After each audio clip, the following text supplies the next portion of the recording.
안녕하세요. 시알구 양현쌤입니다. 오늘은 나라의 부친 연애 편지에 대해서 설명을 해보겠습니다. 자, 이 글에 부제가 붙어 있는데요. 헌법은 왜 필요하고 어떻게 만들어질까라는 부제를 갖고 있습니다.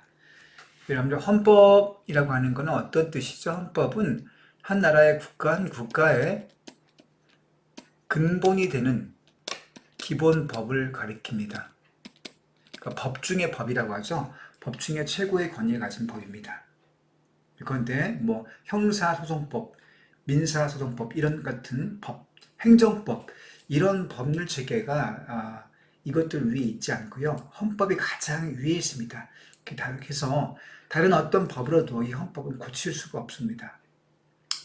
헌법은 국회의원 3분의 2 이상의 어떤 동의에 의해서만 개정될 수 있는 아주 그런 엄격한 규칙을 갖고 만들어진 법이죠. 자, 그렇다면 이 글이 우리나라의 헌법을 가지고 쓴 글이냐? 아닙니다. 자, 이 글은 우리나라의 헌법이 아니라 독일의 기본법을 가지고 쓰여진 글입니다. 여러분들, 헌법이라는 어떤 용어와 기본법이라는 용어가 헷갈리죠?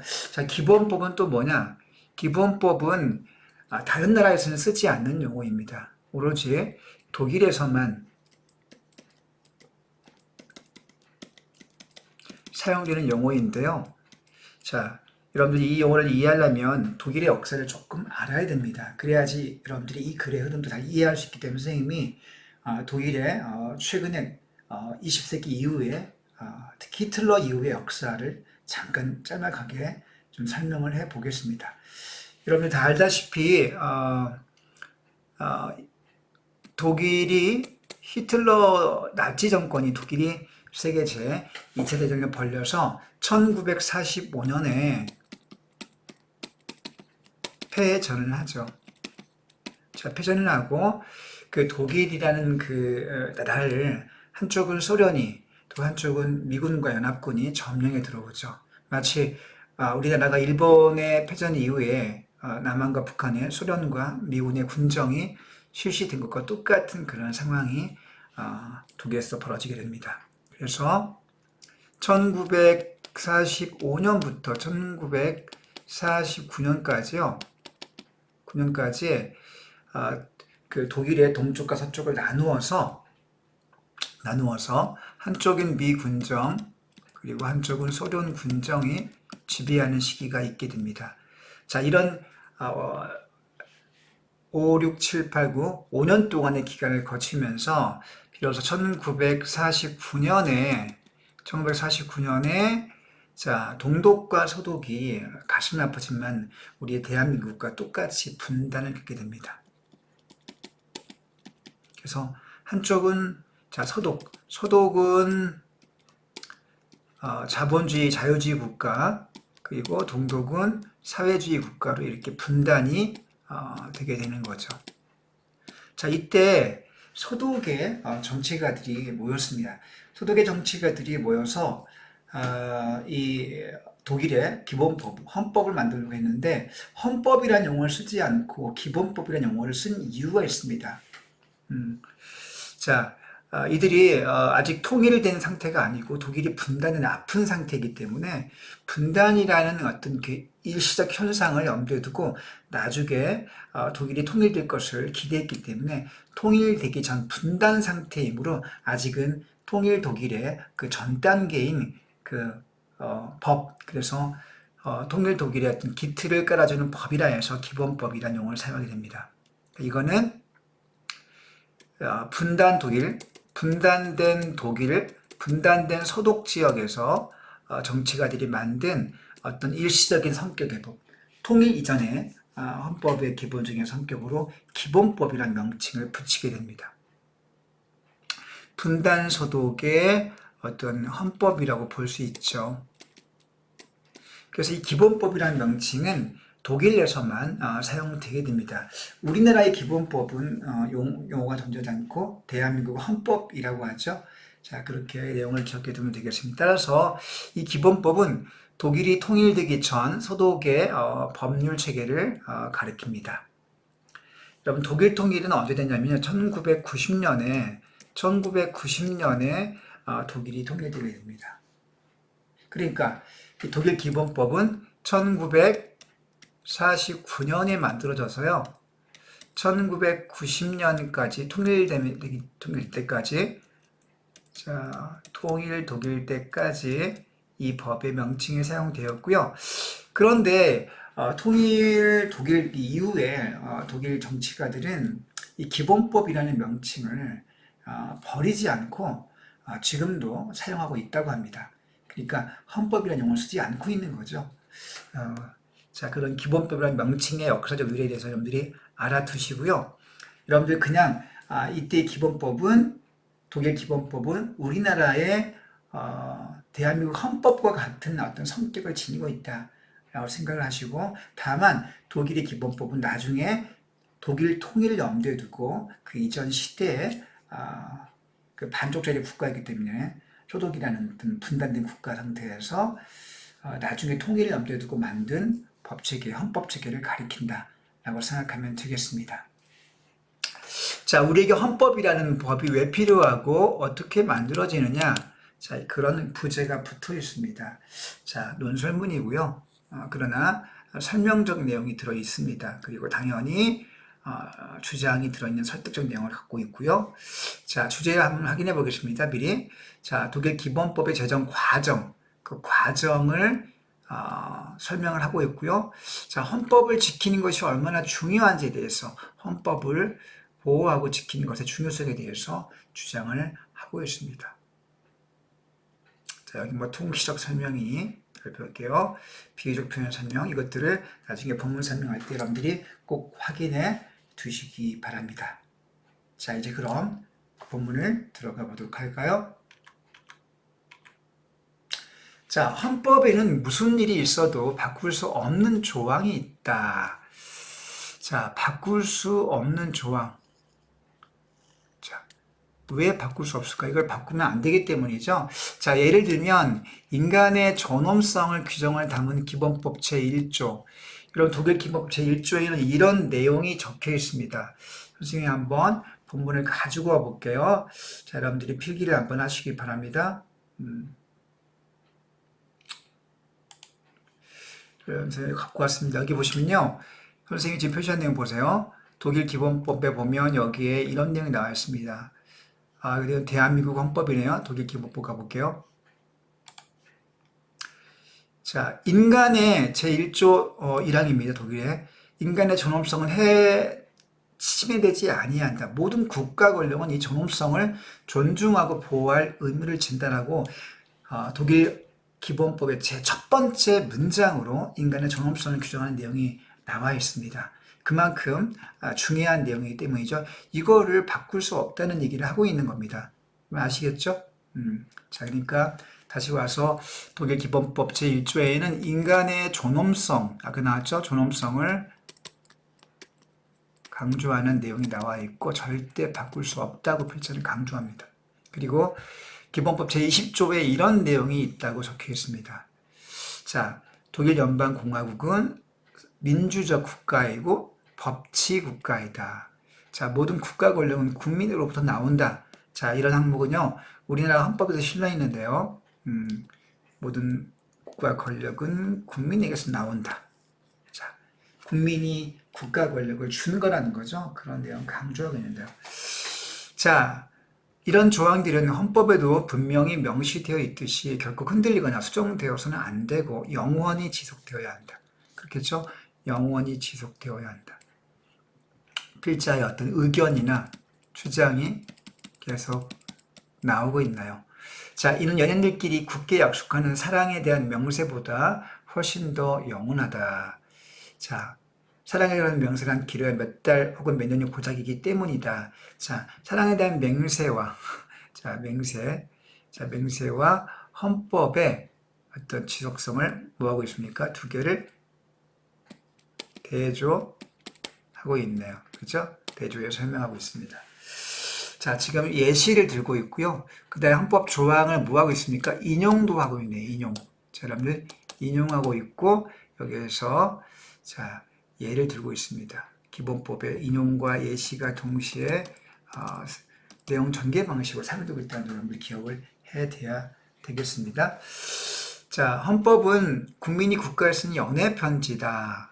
자, 연애 편지란 말 펴겠습니다. 그리고 형광펜 하나 그을게요, 여러분들. 자, 그리고요. 자, 여러분들 주의할 거는 여러분 이 문장에서 여러분들이 그거를 줘야 됩니다. 자, 연애 편지는 누가 누구에게 쓰는 거예요? 보통은 뭐 남자가 여자에게 쓰거나 여자가 남자에게 씁니다. 근데 이 문장 속에서는요, 국민이 누가요? 국민이 누가요? 국가에게. 국민이 국가에게 쓰는 편지라는 거예요. 순서를 바꿀 수 있다는 점 이거 주의합시다. 누가 쓰는 거다? 국민이 쓰는 거예요. 국가에게. 자, 여러분 연애 편지의 내용 속에는 뭐가 들어있습니까? 요구사항이 있죠.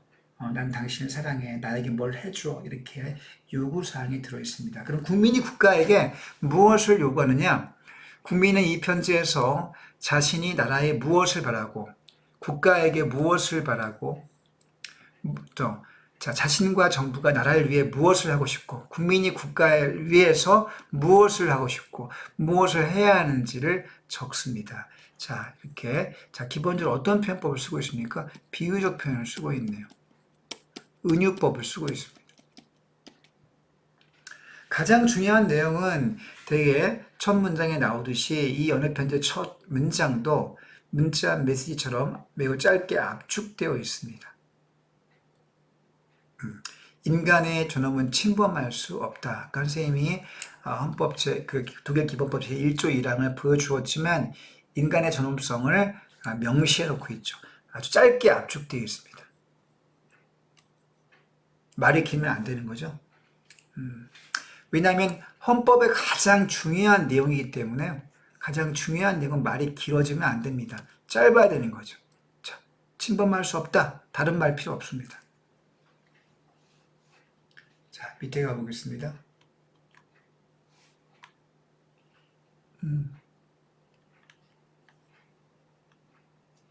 자, 독일 헌법에 나오는 이 내용은 가장 중요한 문장이기에 기본권이라고 부릅니다. 자, 종종 헌법에 적힌 문장들은 시처럼 매우 아름답고 함축적이며 문학적입니다. 자, 헌법에 적힌 문장들의 특성에 대해서 말하고 있나요? 자, 시처럼 아름답다, 함축적이다, 문학적이다 라는 얘기하고 있습니다. 그래서 헌법을 가리켜 모든 국민들은 문집, 자, 문집이라고 부릅니다. 이것도 일종의 비유적 표현이라고 볼 수 있네요. 자, 시처럼 아름답다. 자, 여러분들 시라고 하는 건 어때요? 운율을 사용해서 또 시어의 함축적 의미를 담죠. 함축이라는 게 뭡니까? 자, 의미를 감춘다는 거예요. 의미를 속에 담고 있다 라는 뜻입니다. 속에 담고 있다. 따라서 문학적인 거죠. 자, 우리가 문학에서는 어떤 화자의 정서나 어떤 작가의 정서를 직설적으로 드러내지 않고 이미지나 어떤 표현 방법을 동원해서 함축적으로 또 숨겨서 간접적으로 전달하죠. 자, 그렇기 때문에 깊은 울림이 있습니다. 자, 이렇게 가장 중요한 문장들은 압축을 통해서, 함축을 통해서 그 의미를 전달하고 있다. 이런 얘기를 하고 있네요. 여러분, 그러면 필자는 그래서 왜 헌법을 연애편지 왜 비유했을까요? 왜 연애편지에 비유했을까?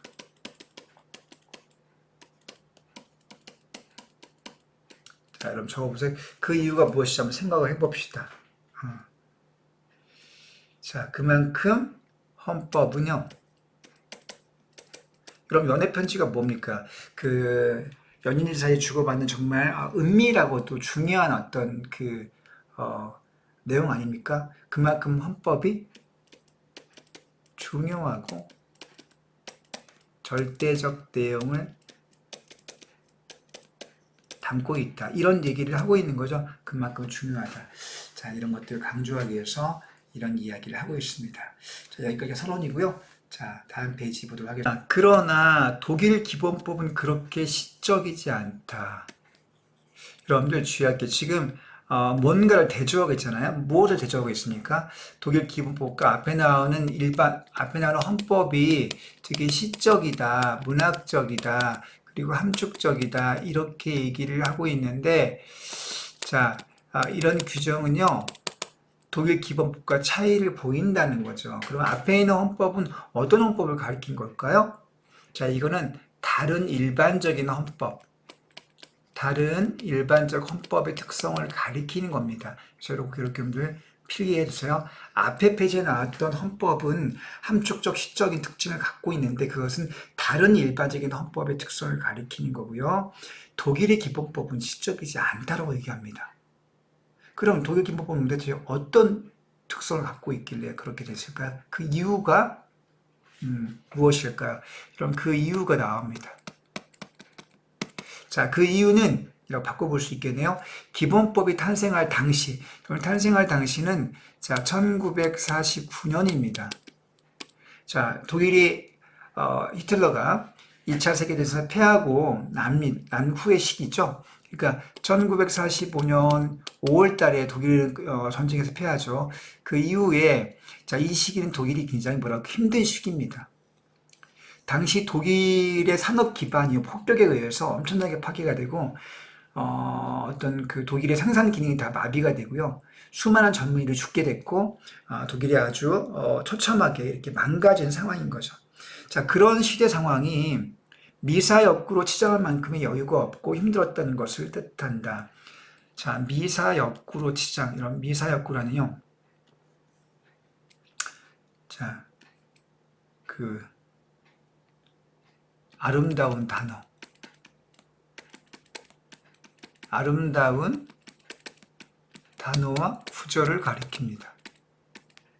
아름답게 치장된 단어와 구절로, 그러니까 이건 그 문학적으로, 즉 시적으로, 문학적, 시적으로 그렇게 치장할 만큼의 여유가 없고 힘들었다는 것을 뜻한다. 저기 서 있지만 패배한 후에 그 당시 독일 그 정치인들은 다시는 이런 비극이 없어야 되겠다는 것을 아주 강하게 마음속에 먹고 그것을 법적으로 장치로 보장하기 위해서 굉장한 노력을 기울였습니다. 그러니까 그걸 과거의 잘못을 반성하는 것이 굉장히 필요했죠. 여러분 반성하지 않은 민족은 똑같은 일을 되풀이한다고 하죠. 여러분 섬나라 일본이 반성하지 않고 있잖아요. 그게 지금 일본이 지금 망해가고 있는데, 자, 그것처럼, 그런 예에서 볼 수 있듯이, 그러나 독일은 당시에 자기들의 과오를 아주 뼈저리게 깊게 반성하게 됐죠. 따라서 그런 반성하고 아주 그 혹독한 어떤 그런 시기를 겪고 있는 그런 상황에서 이런 문학적, 시적인 미사역구를 쓸 수 있는 상황이 아니었다는 겁니다. 자, 그게 이유입니다. 자, 기본법이 제정될 당시 독일인들 가운데에서 이에 환호하며 우쭐해하는 사람은 아무도 없었습니다. 자, 그런 당시에 1949년을 가리킵니다. 그 당시에 서독입니다. 서독의 독일인들은요, 기본법 제정에 환호하고 우쭐해하는 사람은 아무도 없었습니다. 무관심했다기보다는 뭐라 그럴까요? 그 역사적인 충격에서 역사적인 충격, 히틀러가 저지른 일들, 그 충격과 어떤 문제점에 대해서 반성하고 있었습니다. 그런 반성적인 분위기가 너무 컸기 때문에 환호하거나 기분 좋게 그렇게 할 상황이 아니었다는 거죠. 자, 전쟁이 끝난 지 불과 몇 년밖에 지나지 않았을 뿐만 아니라 대부분의 독일인들은 지난 시절 자신이 얼마나 추악한 범죄자들을 추종했는지 이때 누가 가리킵니까? 이 사람들은 히틀러와 그 나치당을 가리키는 거죠. 히틀러와 나치 당을 가리킵니다. 그들을 추종한 것에 대해서 히틀러 나치가 얼마나 끔찍한 범죄를 저질렀는지 충분히 깨닫고 있었던 것이다. 반성하고 있다는 거죠. 자, 그래서 기본법은 인간을 경멸하고 탄압했던 시절을 되돌아보면서 유대인이라는 이유 하나만으로 수백만의 인간을 학살했던 그 시절을 반성하게 됩니다. 자, 여기까지가 바로 그 이유를 설명한 내용이네요. 그죠? 시적이지 않은 이유.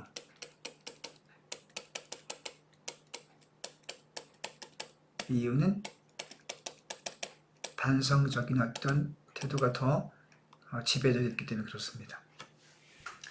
자, 이런 점에서 독일의 기본법은 자신의 잘못을 되씹어보는 일기에 가깝다.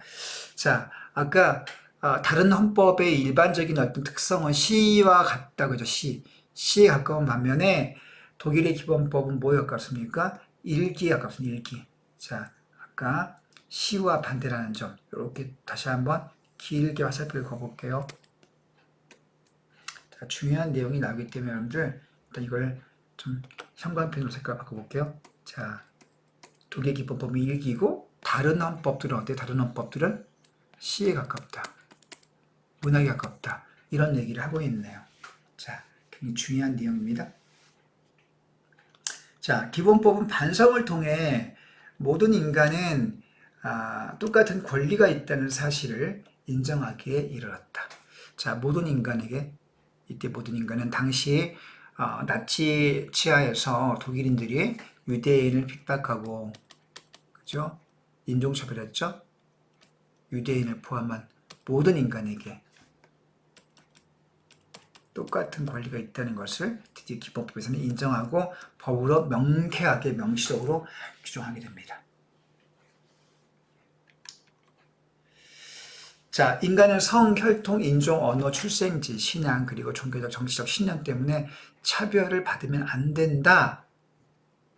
자, 성, 혈통, 인종, 언어, 출생, 신앙, 종교, 정치, 신념 때문에 차별하면 안 된다. 자, 이거 차별 금지라고 할 수 있겠네요.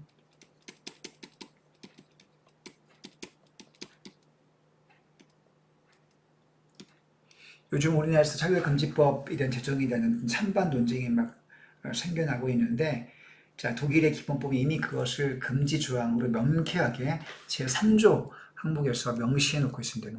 명시 분명하게 보여주고 있다는 얘기입니다. 자, 인용을 들고 있네.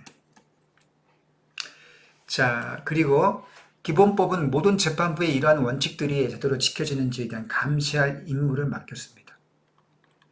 자, 이런 차별에 대해서 감시할 임무를 맡기기도 합니다. 자, 그 중에서 가장 큰 임무를 맡은 곳은 바로 헌법재판소입니다. 우리나라에도 헌법재판소가 있죠? 여러분들, 그 헌법 밑에 하위 법률이 있습니다. 이건 뭐 행정법, 그다음 무슨 상속법, 무슨 뭐 민사소송법, 형사소송법 등등의 다양한 하위 법률이 있는데요. 이런 하위 법률이 이제 잘못 판결한다거나 어떤 그 개인의 어떤 판결에 대해서 불리하게 형평성에 어긋나는 판결을 할 수가 있습니다.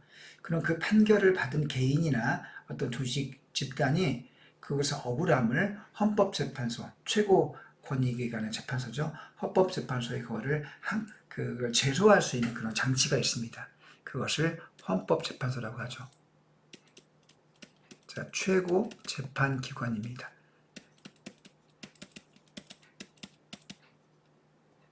재판기관.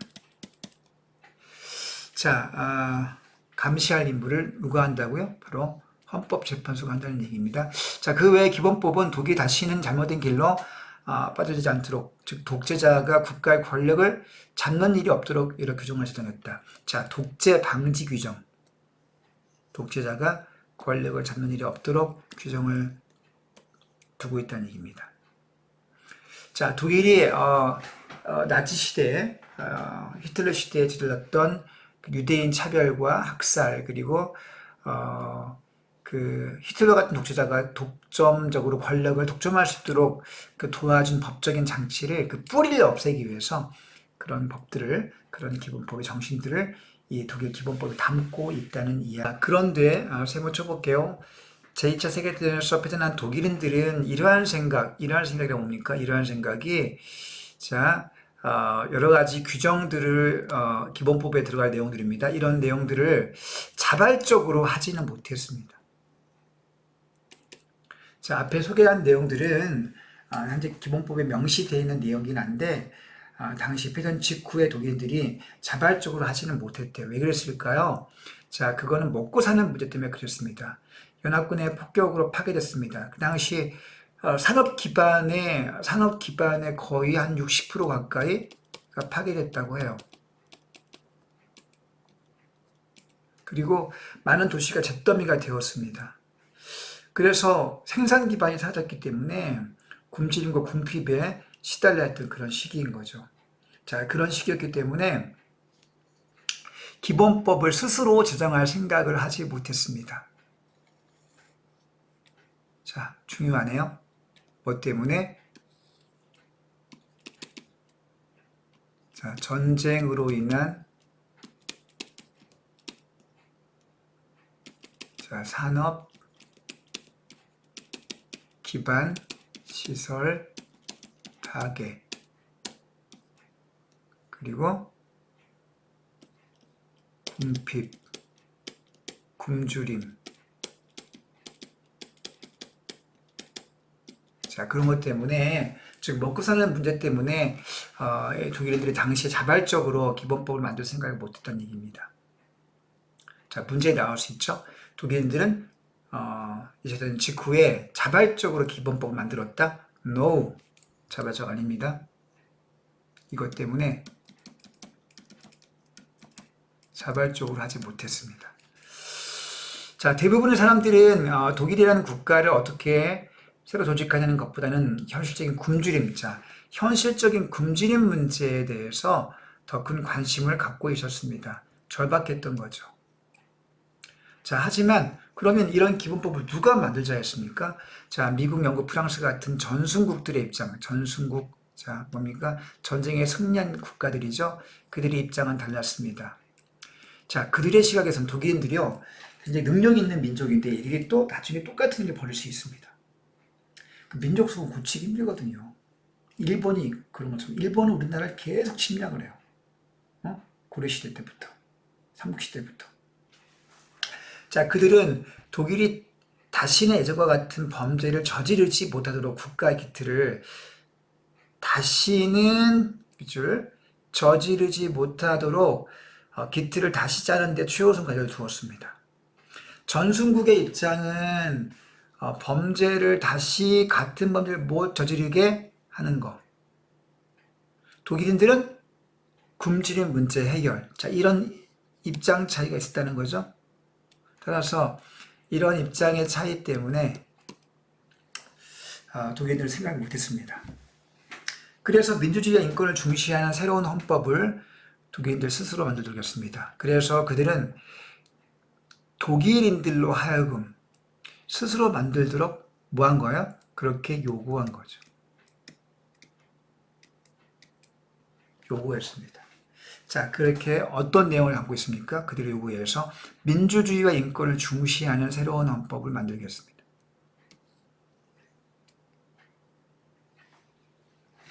자, 그럼 이게 중요한 내용이 있다는 점을 한번 더 정리해 주겠습니다. 자, 독일 기본법의 내용을 당시 전순국들의 어떤 요청에 의해서, 요구에 의해서 만들도록 요구를 받았다. 이런 얘기를 하고 있는 겁니다. 이렇게 해서 기본법은 제2차 세계대전의 전순국들이 소득의 정치가들에게 맡긴 일종의 숙제와 같은 것이 되었다. 자, 그런 요구를 갖고 숙제를 하는 입장에서 기본법을 만들었다는 얘기를 하고 있는 겁니다. 자, 숙제를 해본 사람들은 모두 알겠지만 다른 것을 보고 참조하기는 쉬운 법이다. 독일의 기본법은 그렇게 만들어졌다. 그럼 어떻게 합니까? 숙제하기 위해서 바쁘잖아요. 다른 것을 보고 참조했습니다. 참조해서 만들어준 거죠. 자, 그렇게 만들어졌다. 자, 여러분 지금 이게 보면요. 이 쭉 지금 어떤 것을 어떤 방식으로 기본법이 만들어지는 걸 설명하고 있습니까? 자, 시간의 흐름과 상황과 비교를 보면서 자, 과정에 의한 설명을 하고 있네요. 과정에 의한 설명. 자, 여러분들 그런 독일의 기본법이 담고 있는 어떤 중요한 항목들이 어떤 것들인지 좀 확인해 봐야 되겠습니다. 자, 다시 한번 위로 올라가 볼게요, 여러분들. 자, 여기다가 이렇게 쓸게요. 메모해 보세요. 독일 기본법에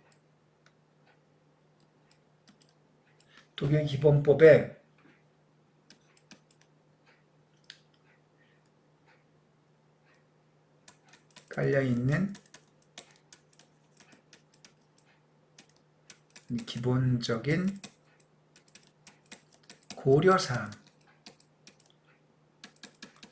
그 사항이 세 가지가 있습니다. 첫 번째는요, 독재 방지 규정.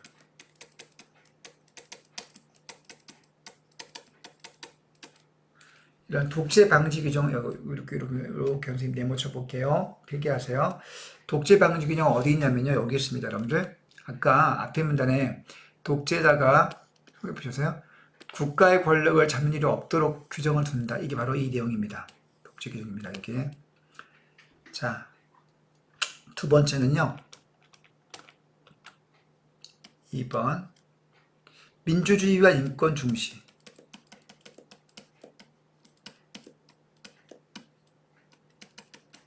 인권을 중시하는 내용을 담고 있습니다. 그럼 이거 어디에 있냐면요, 밑에 있습니다. 여기 이렇게 또 표시해 보세요. 자, 나머지 세 번째가 있는데, 세 번째는요, 다음 페이지에 내용이 나옵니다. 여러분들, 그 세 번째가 뭔지는 선생님이 미리 얘기를 해줄게요. 세 번째는 뭐냐면요, 이 기본법이 한 나라의 모든 것을, 한 국가의 모든 것을 총괄하는 법이라는 것을 기본적으로 규정해 놓고 있습니다. 자, 이거는요, 일단 적어 놓으시고 다음 페이지에 나온 내용입니다. 선생님이 이따가 지금 다음 페이지 넘어가서 한 번 더 설명을 세 번째는 하겠습니다. 독재 방지, 민주주의 인권 중시, 한 나라의 모든 것 총괄. 세 가지 내용이 기본법에 깔려있는 기본적인 고려사항이라고 볼 수 있겠습니다. 그럼 이것은요, 누가 요청한 것입니까? 이것들은 전부 다 전승국들의 요청에 의해서 만들어진 것입니다. 독일인들 스스로 하는 것이 아니라 요청한 것입니다. 자, 다음 페이지 넘어가 보겠습니다. 페이지에서 어떤 내용이 있었습니까?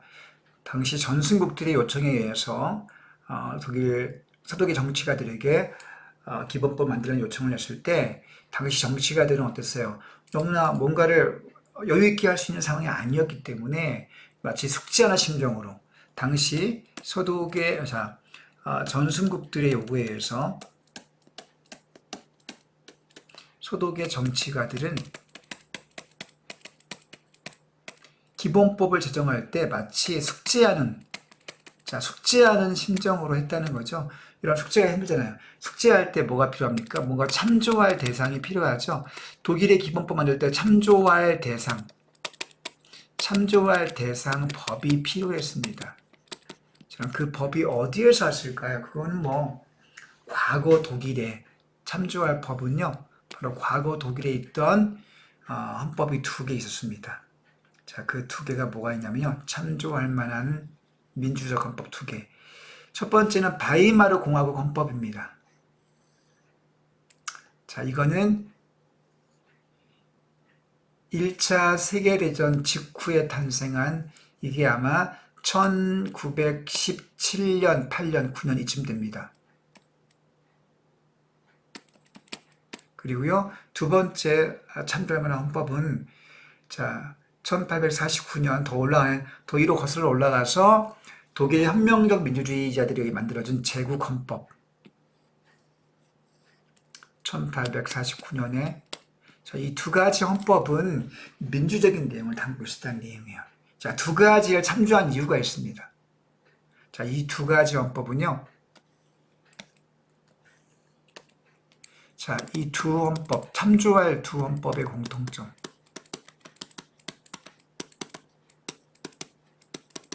선생님이 앞에 페이지에서 했던 것처럼 민주주의와 인권을 바탕으로 하고 있는 헌법이어야 되겠죠. 그래서 이 두 헌법은 공통적으로 민주적인 헌법입니다.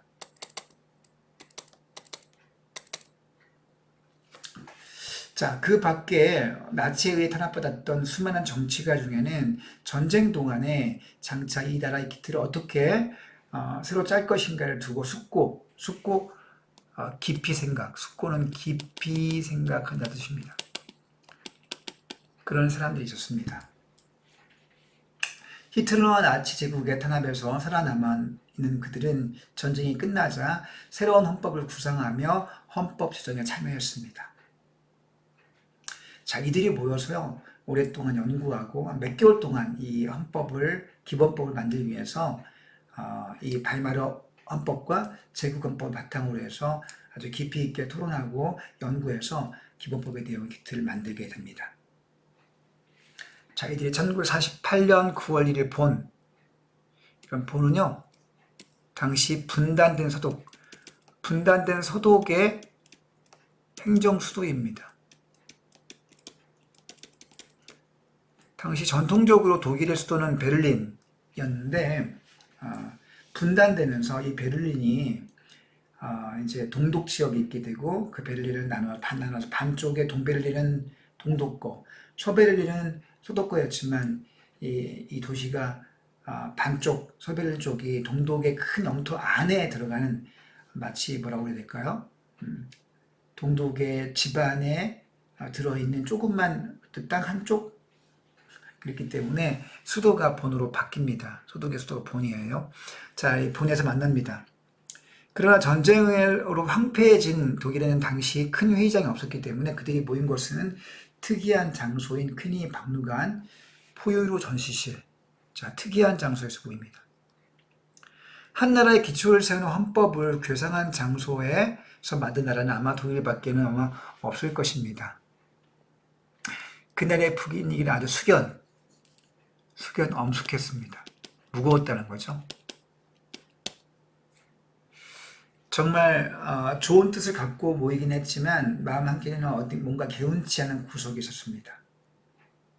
정말 제대로 된 헌법 만들 수 있을까?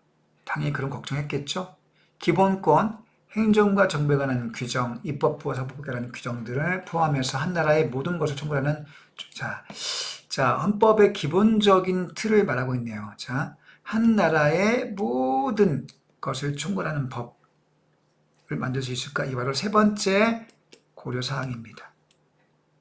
자, 아까 선생님 앞에 페이지에서 독일 기본법의 고려사항으로 얘기했죠. 독일 기본법에 깔린 고려사항이 세 가지가 있었습니다. 첫 번째는 독재 방지, 두 번째는 민주주의와 인권을 중시하는 것, 세 번째는 바로 이 내용인 거죠.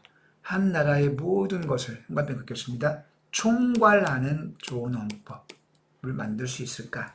자, 이런 고려사항을 가지고 그들이 어디에서 퀸이 박물관에 모여서 헌법을 만들게 됩니다.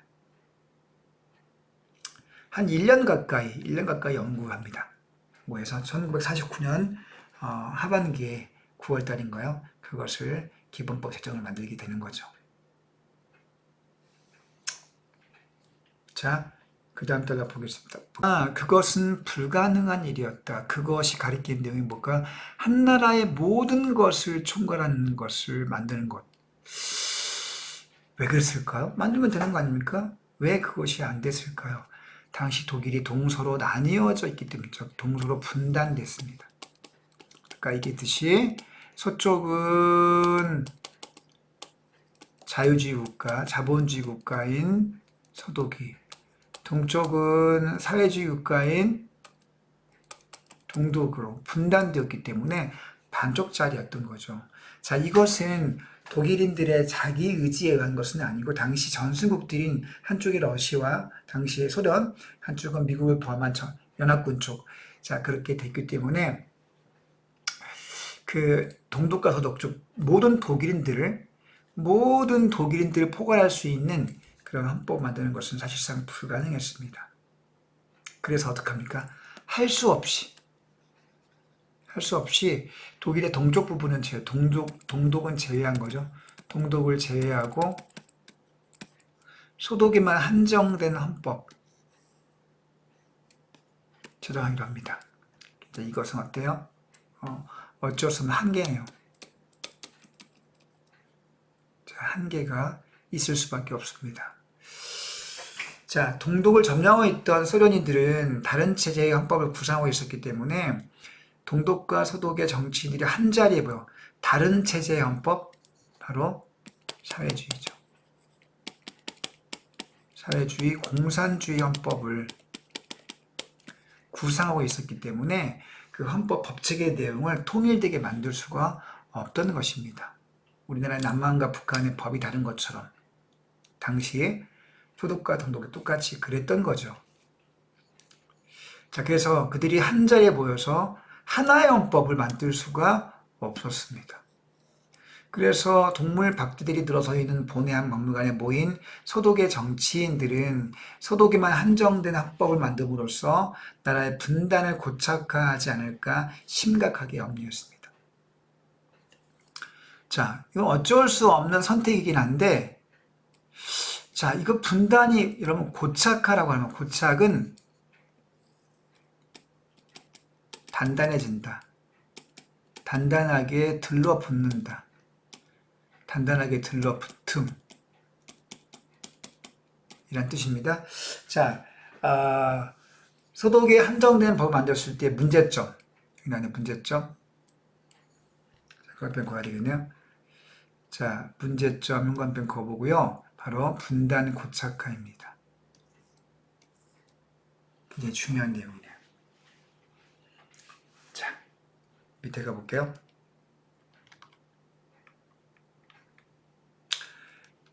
분단된 한쪽 지역만을 상대로 사랑 고백을 하는 일은 누구도 하고 싶지 않았을 것이다. 그 때문에 정치인들은 신중하게 작업에 들어갔습니다. 그런 헌법을 만들기 위해 모인 대표들을 국민 대표자회가 아니라 국민 전체를 대표하는, 그죠? 가 아니라 의회 대표자 회의라고 불렀습니다. 왜? 헌법도 헌법이라 부르지 않고요. 그냥 기본법이라고 그래서 불렀습니다. 자, 뭘 대비한 걸까요? 바로 독일 통일을 대비한 거죠. 통일을 대비해서 기본법이라는 명칭을 한시적으로 사용하겠습니다. 자, 그러니까 독일 기본법은 한시적, 잠정적인 성격을 지닌 것으로 규정을 한 거죠. 자, 기본법이라고 부른 이유를 여러분들 꼭 기억해 둡시다. 왜 기본법이라 불렀습니까? 바로 통일을 대비했다라고 하는 점을 기억을 해둬야 되겠습니다. 자, 기본법이 완성되었을 때에도 어느 헌법처럼 국민투표에 붙이지 않고, 그래서 여러분들 우리나라 같은 경우는요, 우리나라도 그 헌법의 주요 항목들은 그걸 결정할 때 국민투표에 붙이게 되어 있습니다. 자, 그래서 국민투표에 붙여서 헌법을 인정받는 거죠. 물론 개정할 때는, 헌법을 제정할 때는, 여러분들 제정할 때는 처음 만들 때는 당연히 국민투표에 붙입니다.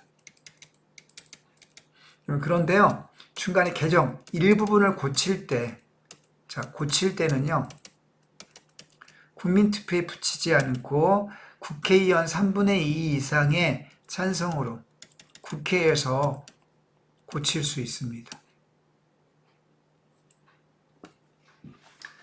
자, 아무튼 그래서 국민투표에 붙이지 않고 소독 주의회의 가결만 받게 됐습니다.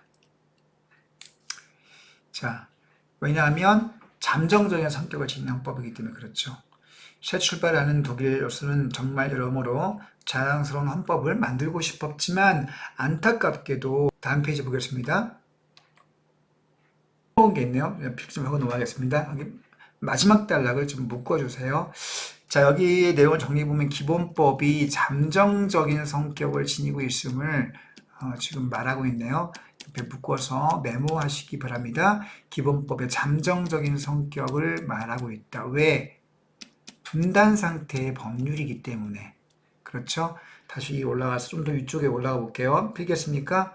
자, 다시 한번 기본법의 잠정적 성격 잘 필기됐으니까 올라갈게요.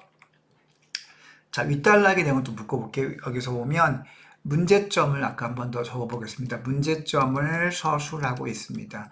어떤 문제점입니까? 그 문제점을 염려하고 있네요. 자, 독일의 헌법을 소독이 정치가들이 모여서 헌법을 만들었을 때 어떤 문제점을 염려했습니까? 이렇게 만들게 되면 이것이 동소독의 분단을 고착화시키는 건 아니야? 라고 염려했다는 거죠. 자, 이 내용도 기억을 좀 해 두시고요. 자, 자, 좀 더 올라가서 메모했습니까? 좀 더 올라가 볼게요. 자, 아까 여기 요거 가볼게요. 이로 묻겠습니다. 자, 여기 보면 기본법 만드는데 반쪽짜리 기본법을 만들 수밖에 없습니다.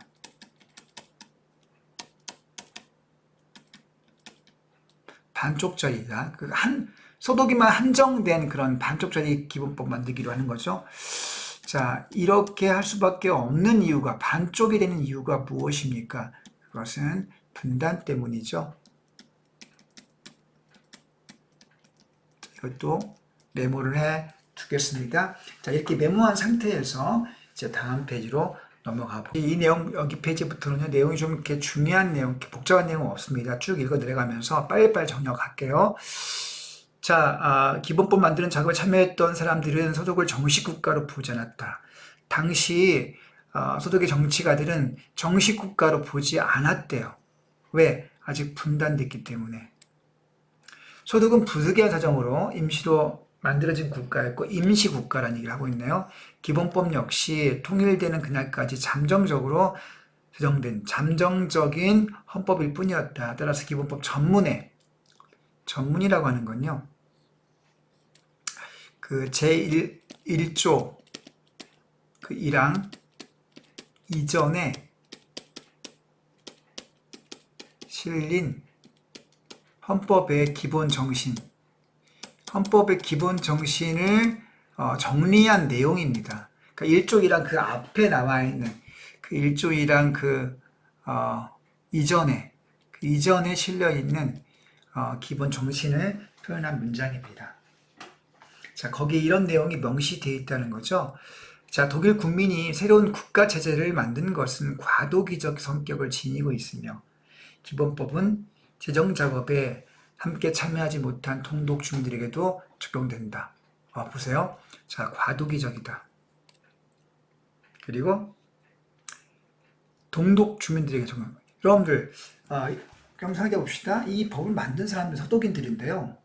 이 법의 내용이 동독에도 적용된다고 명시해놓고 있습니다. 좀 특이하죠. 이걸 만약에 한번 생각해 봅시다. 남북과 우리나라, 대한민국도 분단되어 있는데 남한의 헌법의 전문에 이 법의 적용은 남한의 국민뿐만 아니라 북한의 국민에 적용된다. 자, 이렇게 말한다면 좀 이상하게 느끼지 않겠습니까? 그런데 당시 소독의 정치가들은 이 독일 기본법의 전문에다가 소독의 주민뿐만 아니라 동독 주민에게도 이것들이 적용된다는 사실을 못 보고 있다는 겁니다. 자, 이건 어떤 의미가 있습니까? 통일을 대비한 거죠. 참으로 훌륭합니다. 통일을 대비한 것이 전문에 포함되어 있습니다. 선생님이 이거를 독일헌법 갖고 한번 보여줄게요. 자, 내용을 한번 선생님 볼게요. 자, 그럼 봅시다. 독일헌법의 전문 볼게요. 여기 있습니다. 여기. 자, 선생님 그대로 갖고 왔어요. 여기 보세요. 자, 이 기본법은 전 독일 국민에게 적용해요. 이때 전 독일 국민이 어떤 뜻입니까? 이 전 독일 국민. 이게 바로 동독까지 포함하는 개념인 거죠. 자, 여기 들어있네. 이 전문에 요만한 내용이 다 독일 전문인데 여기에 바로 이런 내용이 들어있습니다. 자, 아시겠죠? 다시 가볼게요. 자, 그 다음 가보겠습니다.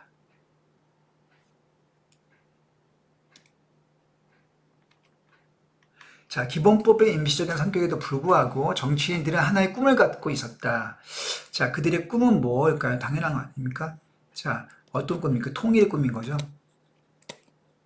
통일의 꿈입니다. 정확하게 말하자면 자석이론이라는 꿈, 자석이론. 너무 쉬운 얘기라면 자석이 뭡니까? 끌어당기는 거 아닙니까? 자, 자석이라고 하는 거는 그 N극과 S극이 S극을 끌어당기죠. 자, 하나가 A자석이 자석이 철 같은 걸 끌어당깁니다.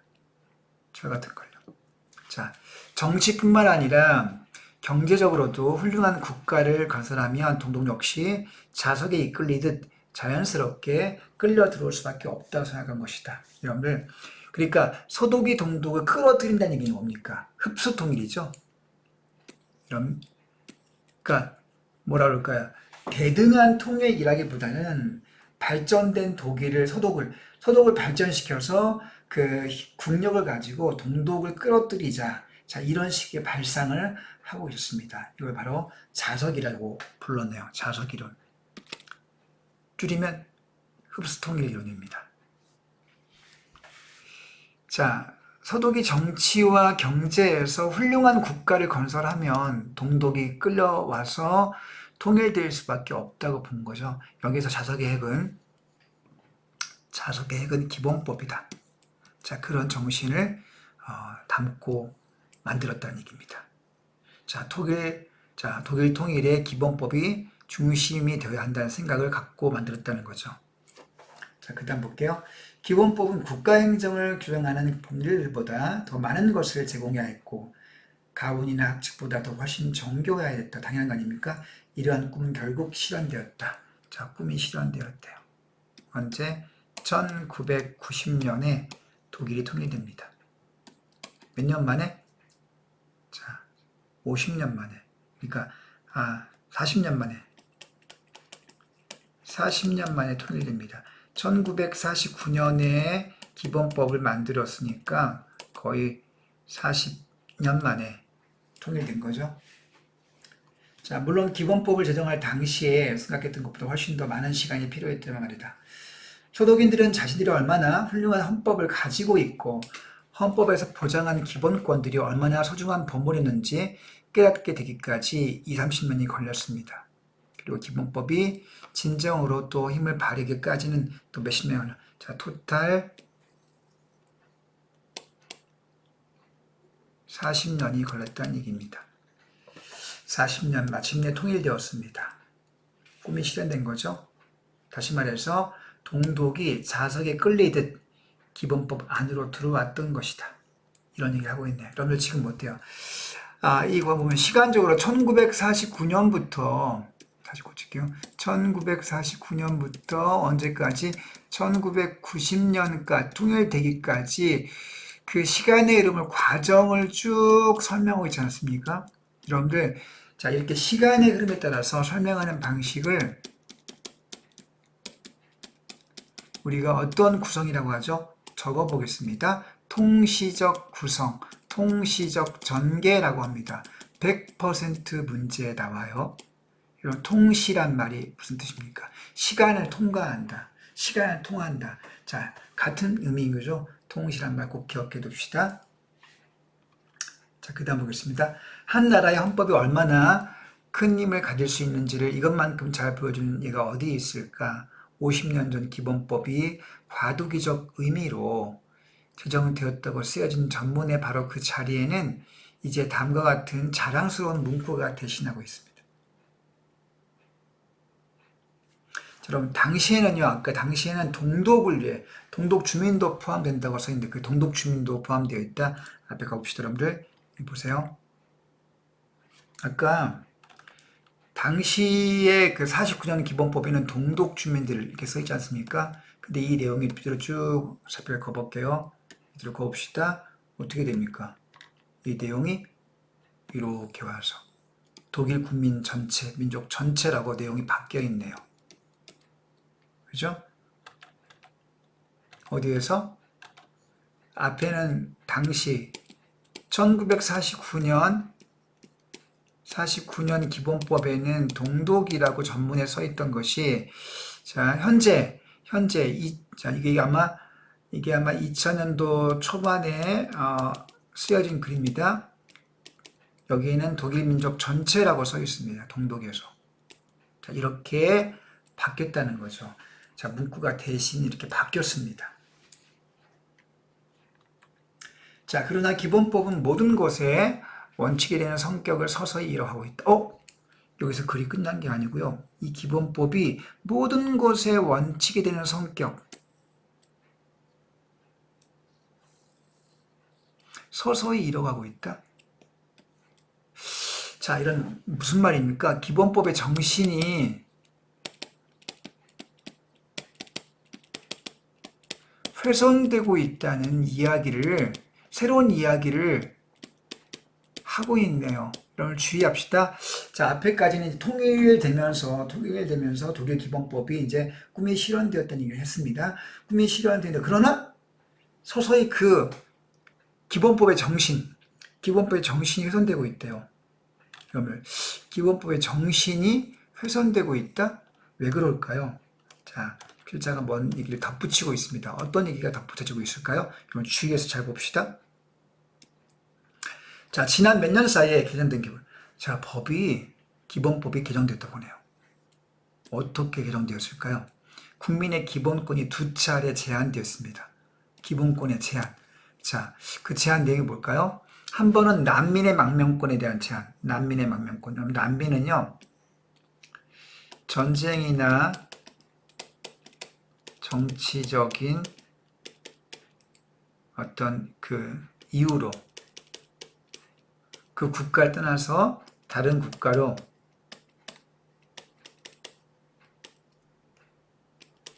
피난 가는 사람을 가리킵니다.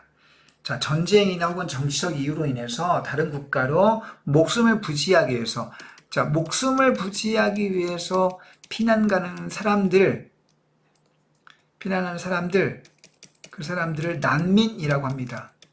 근데 난민은요, 근데 뭐, 지금 IS 때문에 그 요르단과 그 중동 지방에 난민들이 생겨 있죠. 터키 지방에도 있고, 그런 IS로 인한 그 시리아 난민도 있을 수 있고요. 무슨 코소보 난민 등등등 많습니다. 자, 이런 또 아프리카 난민들도 있고요. 자, 이런 난민의 망명권에 대한 제한을 했다고 합니다. 여러분, 그건 왜냐면요, 독일이 원래 난민을 다 수용했는데, 독일이 난민을 막 수용하니까, 시리아부터 해서 아프리카에서부터 전 세계의 어떤 그 난민들이 독일로 몰려듭니다. 이러다 보니까 독일에서는 그들을 수용할 수 있는 어떤 경제적 부담이 생기고, 또 그들을 뭐 채용해야 되고, 먹여 살려야 되고, 이 독일의 세금을 가지고, 독일 국민의 세금으로 그 난민을 먹여 살려야 돼요. 자, 그러다 보니까 세금의 부담이 생기지 않습니까? 자, 그런 세금의 부담 때문에 당시 독일 국민들의 어떤 반발과 불만이 있었고, 재정의 문제 때문에 독일 의회에서 그것을 난민의 망명을 제한하는 내용을 기본법 개정하게 되는 거죠. 한편으로 이해가 되는 부분이 있어요. 자, 그런데 아무튼 이런 한 번의 제한이 있었고, 이게 첫 번째 기본법 개정입니다. 전 이건 인간의 기본권을 제한한 거라고 볼 수 있죠. 난민은 자기 목숨을 살기 위해서 온 건데 그들을 들어오지 못하게 하는 건 죽으라고 하는 거와 똑같기 때문에 인간의 어떤 인간의 존엄성을 존중한다고 하는 그런 기본권의 정신을 위반하는 것이라고 볼 수 있는 거죠. 자, 두 번째 제한은 뭐냐면요. 사유주택이라 하더라도 범죄 행위에 이용되는 경우는 도청할 수 있다. 자, 도청권. 두 번째는 도청에 대한 권리를, 도청권을 허용하는 겁니다. 모든 사항들을 도청할 수 있는 권리에 허용하는 거 아니고요. 범죄 행위에 이용된다는 전제하에서, 자, 범죄자들이 뭔가 나쁜 일을 벌이거나 계획을 꾸밀 때 그거 도청하지 아니하면 다른 사람들이 피해를 보게 되니까 도청할 수 있는 그런 권리를 주장한 것으로 기본법을 고쳤다는 거죠. 여러분 충분히 이것도 이해할 수 있는 내용이죠. 이 두 가지가 바로 새로운 제안이라고 볼 수 있습니다. 그런데 여러분 도청권 허용 만약에 여러분들 확실히 범죄자들이 벌이고 있는 것을 우리가 알 수 있다고 한다면 도청해도 상관없겠죠. 그런데 만약에 정부나 어떤 권력 집단들이 자기들이 이익을 보호할 목적이나 압박을 가하기 위해서 범죄자가 아닌 사람들을 범죄자로 몰아가거나 일반 국민을 도청할 수 있는 위험성이 있지 않습니까? 자, 그러면서 어떤 사생활 보호라고 하는 국민의 기본권, 이 침해되는 그런 문제가 생길 수 있는 거죠. 자, 도적과 어려운 문제는 사생활 보호라고 하는 기본권 침해를 불러일으킨다는 점에서 문제가 있다고 이 글의 필자가 지금 비판하고 있는 것입니다. 자, 그 전까지 불가침해 다음 피 넘어가 보겠습니다. 폭력으로 간주되어 오던 주택에 관한 기본권이 제한된 것이다. 자, 이런 얘기를 하고 있습니다. 이렇게 변경된 기본권은 더 이상 문자 메시지처럼 짧지 않습니다. 그럼 변경하다 보니까요, 짧게 할 수가 없는 거죠. 예를 들어 개정된 망명권에 대한 규정은 과거의 것과 비교하면 무려 40배나 길어집니다. 자, 변경된 기본권의 문장은 길어진다는 특징이 있네요. 길어진다. 짧은 규정이 훨씬 더 포괄적이고 강력하다. 자, 짧은 것은 어때요? 포괄적이다, 강력하다. 다른 사실을 떠올리면 자, 기본권이 점점 줄어들고 있다는 느낌을 자, 길어진다는 거예요. 자, 문장은 길어지고 적어볼게요. 문장은 길어지고 기본권은 줄어든다. 자, 대조에 의해서 설명을 하고 있습니다. 자, 문장은 길어지는데 기본 권리는 줄어들고 있다. 라는 겁니다. 자, 규정이 길다는 것은 기본권을 제한하는 예외가 자꾸 늘어난다는 것을 의미하기 때문이다. 자, 예외가 늘어난다는 것은 자, 잘못이죠? 자, 비판을 하고 있다는 거 한 번 더 적어보겠습니다. 이런 식으로 해서 하나의 헌법은 계속해서 그 힘을 잃어가고 있다. 그러나 국민의 기본권을 지키는 헌법이 이런 식으로 약해지는 것을 마냥 두고 볼 수만은 없다. 자, 두고 볼 수 없다. 라고 하고 있습니다. 자, 기본권과 좋은 헌법이란 건강과도 같다. 자, 기본권, 좋은 헌법 같은 맥락을 볼 수 있네요. 건강과도 같다. 여러분들 비유를 사용하고 있는데요. 유추라고 할 수도 있죠. 유추. 자, 한 번 읽고 나면 왜 이런 건강이라는 게 어떤 속성이 있습니까? 건강은요, 한 번 읽고 나면 되찾기가 굉장히 힘들어요. 찾을 수도 있겠지만 그 확률적으로 되게 어렵습니다. 자, 기본권이라고 하는 건 건강에 비유한 이유가 읽고 나면 되찾기 힘들다는 그 이유를 들고 있습니다. 그리고 읽고 난 뒤에야 소중한지를 깨달을 수 있다는 점에서 그 다음이야 소중한 걸 알 수 있다는 점에서 건강의 비유를 하고 있습니다. 자, 여러분 이 말의 의미는 자, 여러분들 비유를 통해서 필자의 주장을 한번 우리가 추리해 봅시다. 여러분들 비유로 끝났기 때문에 주장이 직설적으로 자, 여러분 주장이 있는데 주장이 직설적으로 표현되지 않고요. 적습니다. 직설적이지 않고 비유를 통해서 간접적으로 표현되고 있는데요. 간접적 표현이라고 적겠습니다. 자, 그럼 그 의미를 풀어야 되겠습니다. 왜 필자는 마지막 끝문장, 제일 중요한 결론 문장에서 기본권과 좋은 헌법을 건강이라고 그냥 빗대는 걸로 끝났을까요? 그 얘기는요, 한번 잃으면 찾을 수가 없기 때문에 잃지 말자. 그 뭡니까? 기본권을 수호하자. 그리고 기본권을 수호하기 위해서 싸우자. 수호를 위해서 어떤 행동하자. 실천하자. 라는 주장을 하고 있는 겁니다.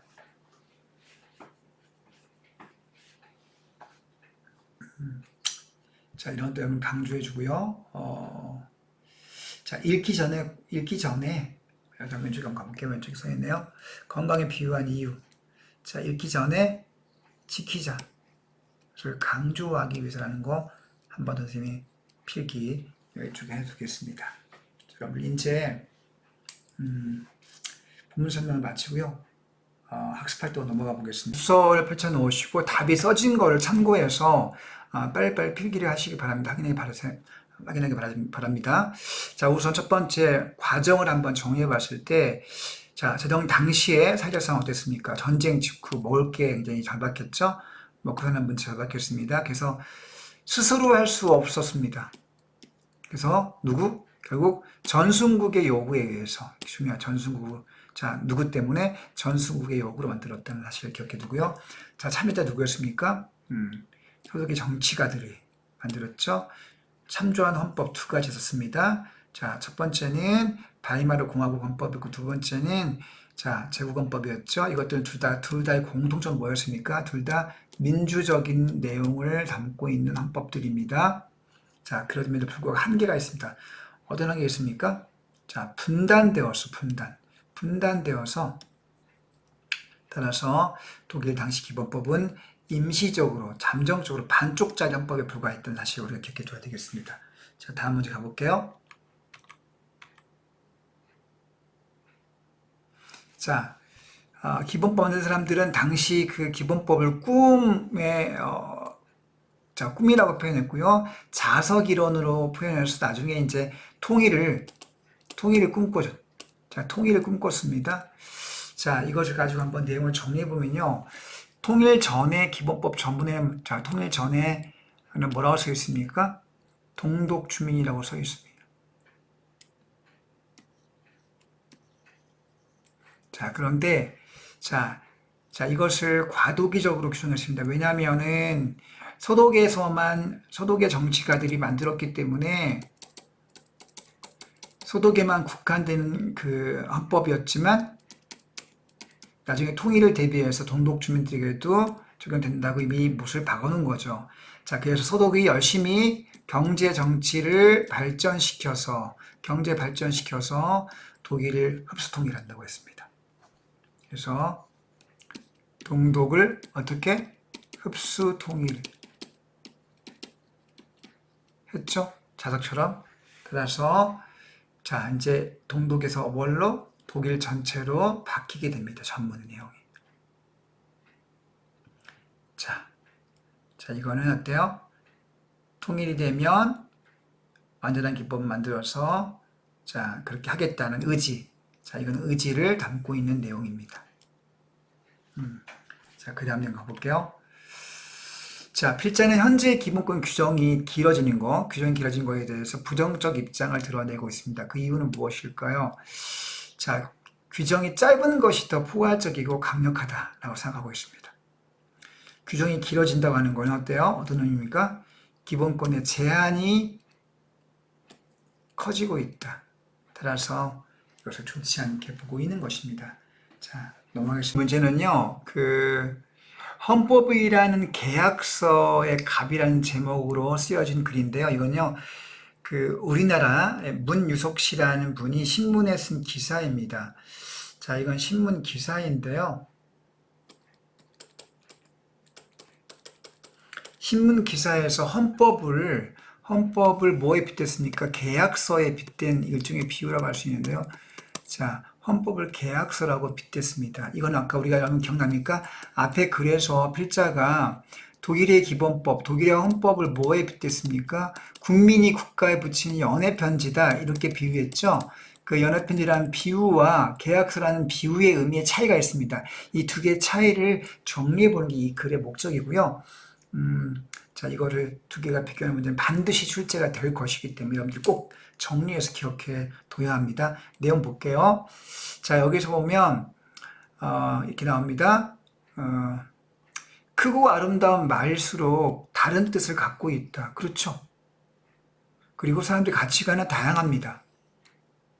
그리고 자, 성숙한 민주주의 사회일수록 사회 의견은 분열되어 있습니다. 여러분들 얼마나 다양한 의견이 많습니까? 우리 사회에도. 그죠? 따라서 다른 존재들끼리 등을 맞대고 살고 있는 상황인데요. 자, 이런 다른 존재들이 어떻습니까? 같은 집에 살려면요. 타협이 필요합니다. 타협이. 자, 다른 성격, 다른 가치관, 다양한 인종들은 다양한 기질들이 모여 삽니다. 자, 그들이 같은 집에 모여 살기 위해서는 타협할 수밖에 없는 거죠. 그래서 서로의 존재 자체를 싸움의 대상을 삼을 것이 아니라 약속 위반을 따지는 게 낫습니다.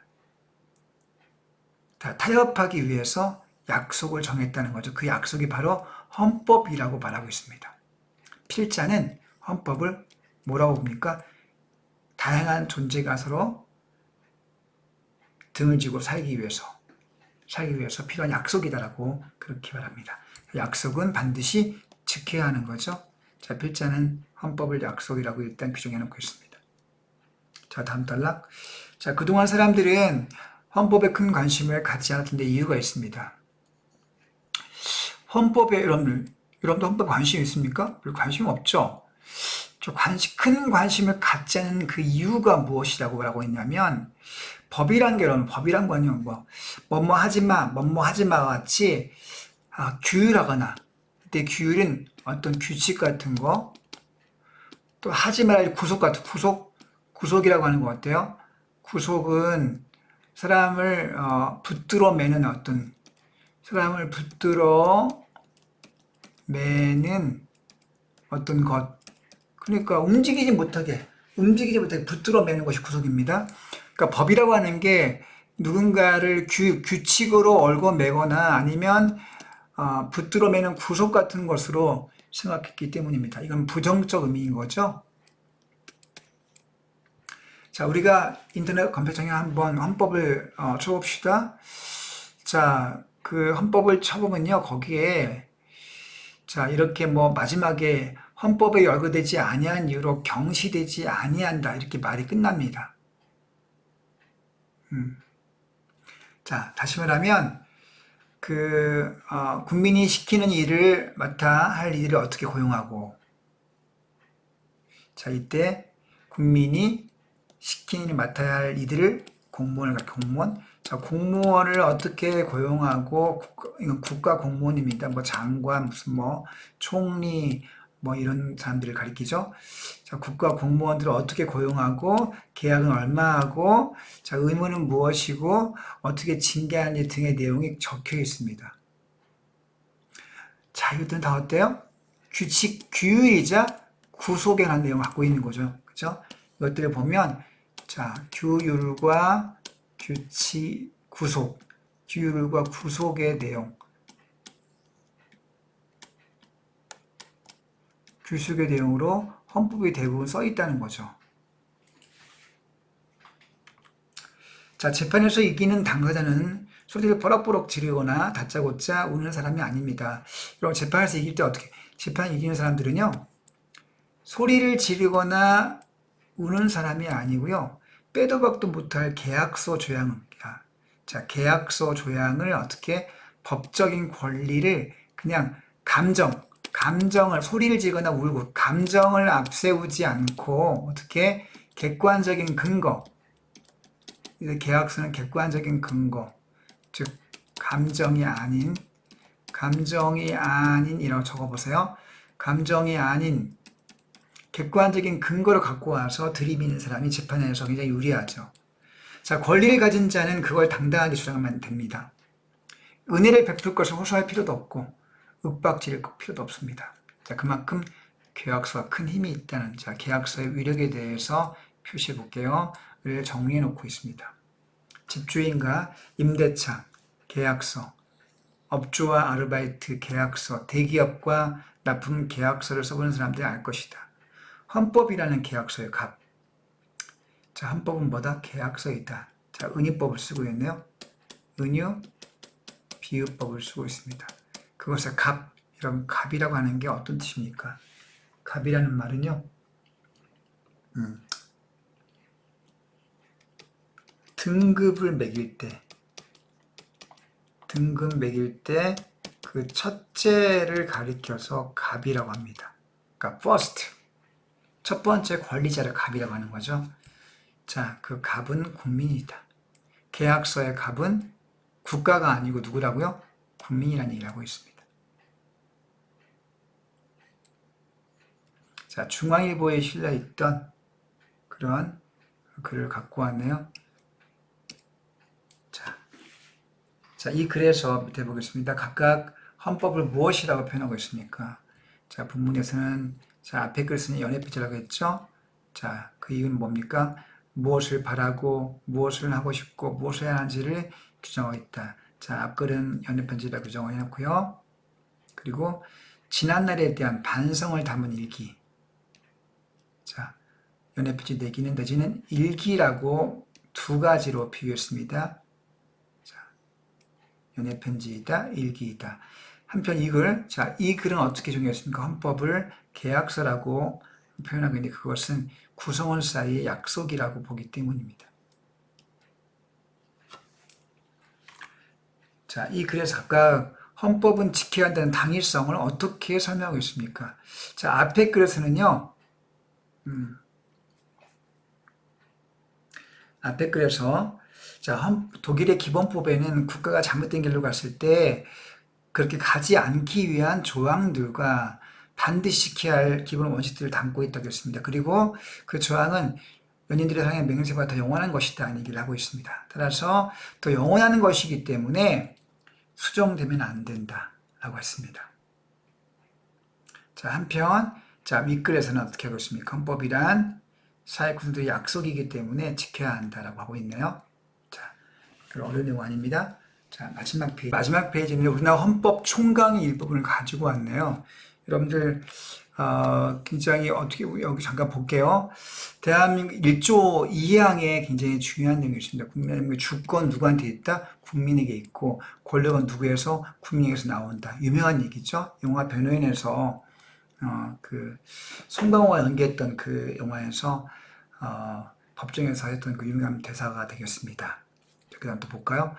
대한민국 영토는 한반도와 이건 고쳐야 돼. 뭐라고 고쳐야 돼? 한반도와 자 특히 독도를 포함한다.